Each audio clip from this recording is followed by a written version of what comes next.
Hello, everyone. I'm Taklai, and I'm here to bring to your attention a very important reporting by the McKelly and Catherine Harold. I think you know them from Washington Post. Those of you who have been following reportings on Tigray should be familiar with them because they have done a number of reportings, not least the powerful reporting that they had done about Tigrayan members ex-Tigrayan members of the ANDF in concentration camps and the ordeal and suffering that also the massacres, of Tigrayan ex-ANDF staffers. That was one of their really powerful stories. But anyways, today's story is about I don't know if you could see the Washington Post page on the screen because I'm using tools that I haven't quite mastered. I can't be confident about what's happening. But anyways, I'm going to presume that everything is going as I want it to go. The title of the story is Satellite Imagery Shows Evidence of New Graves, and actually mass graves, as we will see in the story, after Tigray massacres. To be specific, these massacres committed by Eritrean forces around Adwa and near Mariam Shawito, and those of you familiar with Adwa will know Mariam Shawito. And the massacres were perpetrated. What was the day? Yeah, the killing started on October 25 and went on for a couple of weeks. The story doesn't quite tell when exactly the killing stopped because they couldn't really work out the details. But what happened is, you will know that this is the around the time, exact time when the Tigray government and the Ethiopian regime were negotiating in South Africa. So what happened, again, the story doesn't explicitly state that, but you read between the lines and you sort of, you infer what the motivation for the Eritreans to unleash the massacres was.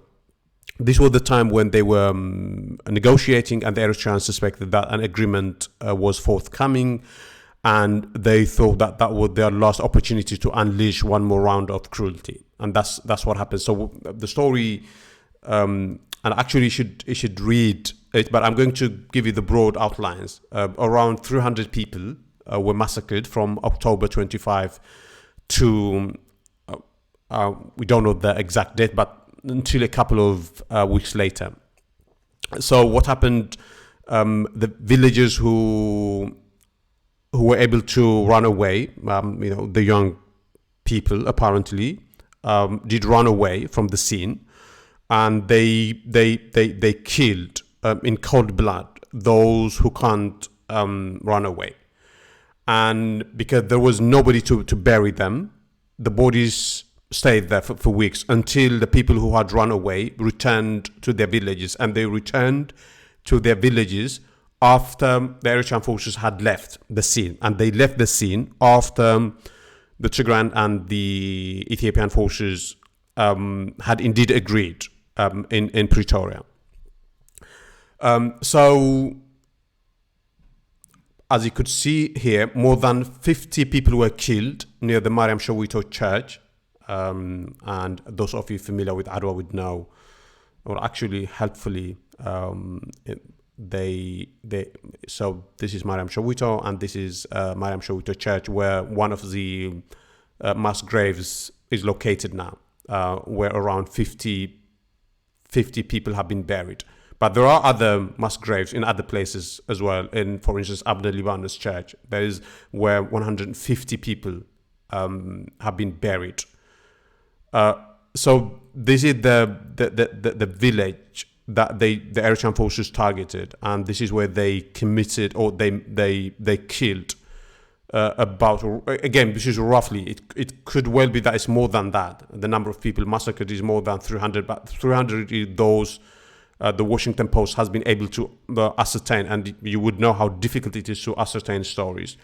So that is the broad outline of the story. Around 300 people near Mariam Shawito were massacred by Eritreans around the time Tigray and Ethiopia were signing agreement in Pretoria, and the bodies were left there for days until people returned to their villages, and that is when they started burial and mourning.